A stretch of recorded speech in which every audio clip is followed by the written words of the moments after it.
heck is brain retraining? What does it mean to rewire our brains? If you're someone who suffers from chronic symptoms like anxiety, chronic pain, fatigue, brain fog, dizziness, and you're just dying to get back to the life that you want to live, you want to travel again, be able to eat your favorite foods, go on a run, feel at ease in your body, then you'll definitely want to stick around for this one. I promise brain retraining is not as scary as it sounds. In fact, after you watch this video, you'll be so intrigued you'll want to know more.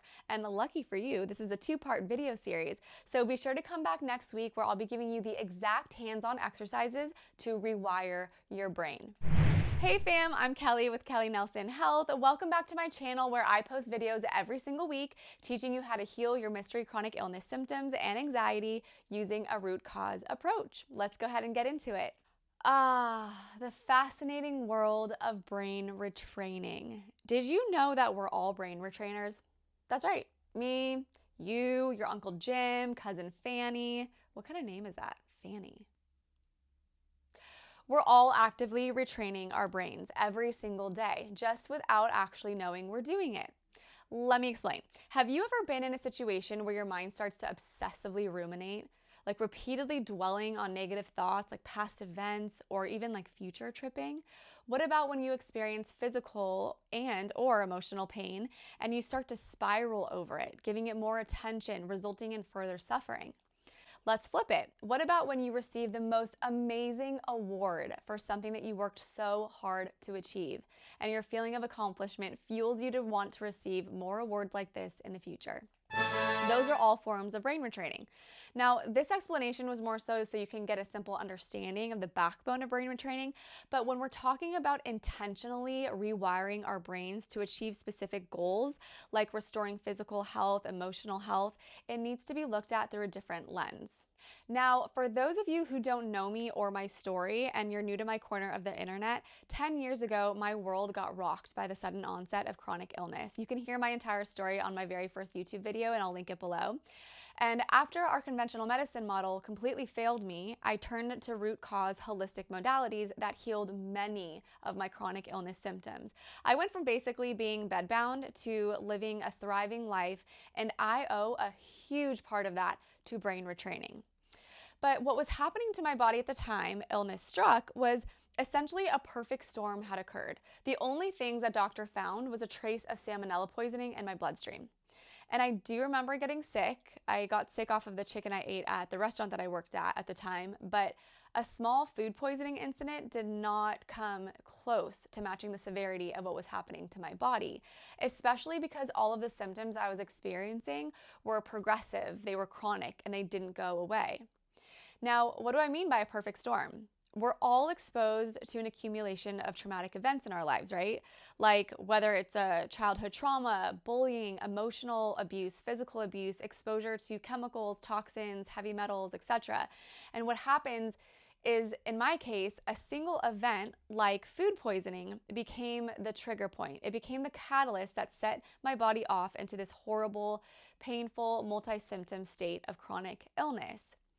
So why or how does this occur? First, it's important to note that this response is innate in us, right?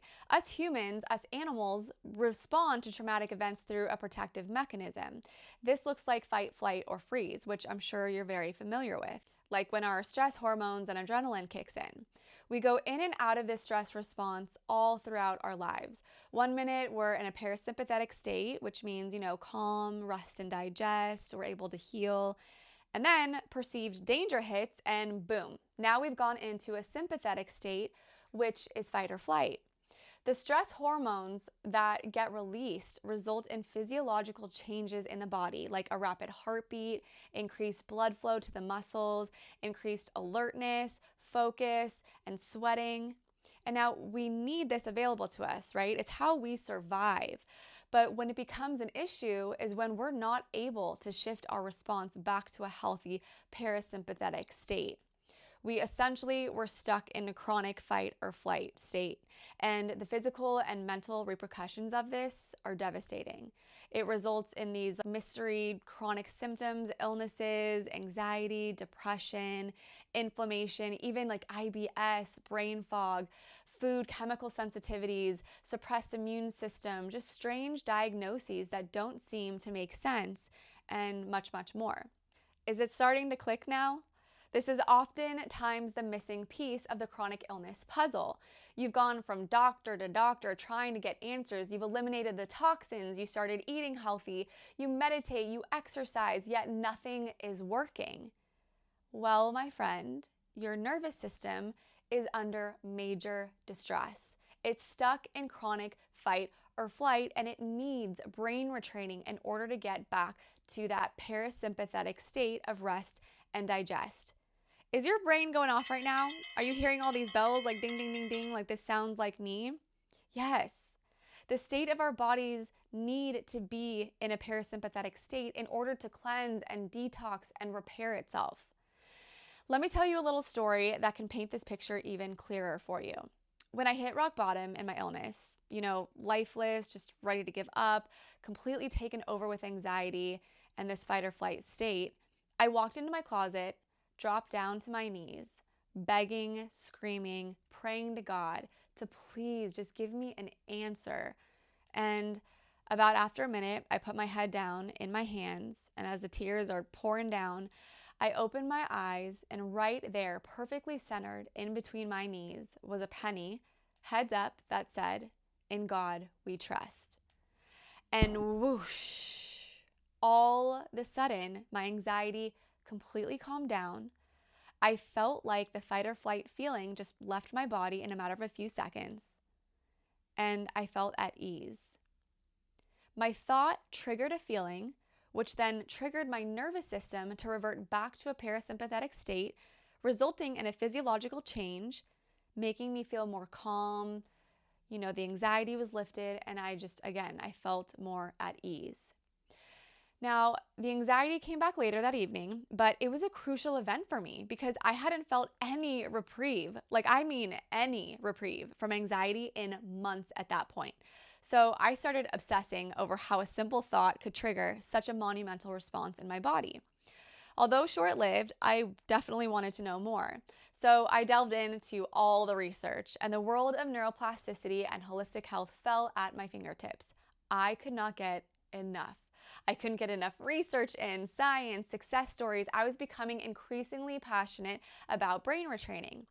The fact that I had the power in myself to change my own thoughts, which meant I then had the power to change the physiological state of my body, was far too big to ignore. And what I found was, get ready for it because Nerdy Kelly is coming at you, is that neurons, which are the basic building blocks of the nervous system, communicate with each other through electrochemical signals. When two or more neurons in our brain are active at the same time, their connections become stronger. So think of neurons as like these tiny messengers in our brain. They send signals to each other through electrical impulses. When a neuron is active, it sends out a message in the form of an electric signal called an action potential. These signals travel along the length of the neuron until they reach the end, where they need to pass the message to the next neuron. The place where the two neurons meet and pass on the message is called a synapse. It's like a tiny gap between them. So to cross this gap and communicate, the first neuron releases a special chemical called neurotransmitters. Are you staying with me here? These chemicals travel across the synapse and attach to receptors on the second neuron, allowing the message to continue. Now, here's where it gets interesting. When two neurons are active at the same time, their synapse becomes stronger. It's like their connection gets better. This happens because the neurons are communicating more frequently and they're more in sync with each other. The strengthening process is called synaptic plasticity. It means that the synapse becomes more efficient at passing messages. The first neuron gets better at releasing neurotransmitters, and the second neuron becomes more responsive to those chemicals. As a result, the communication between these neurons becomes smoother and more effective. Essentially, it's brain rewiring in action. This phenomenon plays a crucial role in how our brains learn and remember things. So when we repeat certain activities or experiences, specific groups of neurons in our brain start firing together more often. And as they fire together repeatedly, their connections become stronger and more reliable. So imagine learning to ride a bicycle. Think back to when you learned how to ride a bike. At first, it feels challenging and you need to focus on balancing and pedaling, but with practice, the neurons responsible for coordinating your movements start firing together more frequently. The connections between them strengthen, making it easier for you to ride the bicycle smoothly without thinking too much about it. And so, as the famous quote goes, when neurons fire together, they wire together. But when this phenomenon is looked at through a chronic illness lens, it's apparent that when there is a repeat of trauma, negative thinking, obsessive thinking, even over one's illness, this perpetual communication of neurons associated with this become incredibly strong, resulting in more chronic symptoms, anxiety, and illness. So if we're constantly receiving the message of stress, our genes get expressed in ways that are detrimental to our health. If we don't recognize this, then there's simply no way to get better. All the supplements, medication, healthy foods, they become insignificant in healing our chronic illness symptoms. And that is why brain retraining and nervous system regulation is the missing piece. It all makes sense, right? But here is the most amazing news, because alternatively, if we start sending new signals that counteract the detrimental ones, and this is where intentional brain retraining comes in, we are able to release feel-good hormones like dopamine and serotonin, and it's physiologically impossible to simultaneously release stress hormones like cortisol.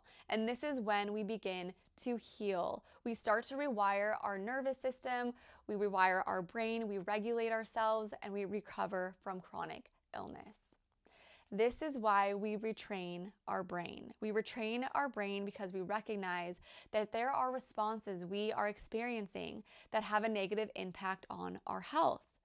Maybe you have severe anxiety, obsessive thoughts that are making you sick. You're fatigued, stressed, brain fog, chronic pain, or maybe at this point, these chronic symptoms have turned into a chronic illness like Lyme disease, fibromyalgia, multiple chemical sensitivities, and we ask ourselves, how did this happen to me?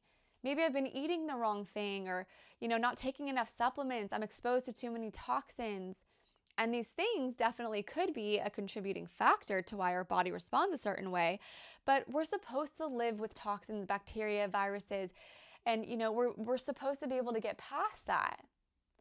A healthy nervous system should be able to respond in a way that isn't detrimental to our health. But we can fix this. We can learn to brain retrain and regulate our nervous system to break the stress response again, and again. We're more likely to set our bodies up for optimal success, creating an environment that is supportive and it optimizes our health. We get access to healing. And this is what I teach in my Freedom from Chronic Illness program. I'm so passionate about this because this information is crucial in order to ignite our healing power within. Now, I bet this information was mind-blowing, as it should be, and to add to the excitement, I want to give you a sneak peek exercise to help retrain your brain, and that is through igniting all of your senses through a visualization meditation. This type of meditation releases dopamine, serotonin, and oxytocin, all of which play a part in getting you back to a parasympathetic state, or out of fight or flight. You can easily access it down in the details below, and as I mentioned earlier, all of the amazing ways to retrain your brain are coming next week. So please be sure to hug that subscribe button and turn on the bell notification so you don't miss when I post my next video. If you loved this video, leave me a brain emoji in the comment section below and let me know if you have any questions or if you'd like me to do a video on a specific topic that you're interested in. All right, thanks so much guys for watching, and I'll see you on the next one. Bye!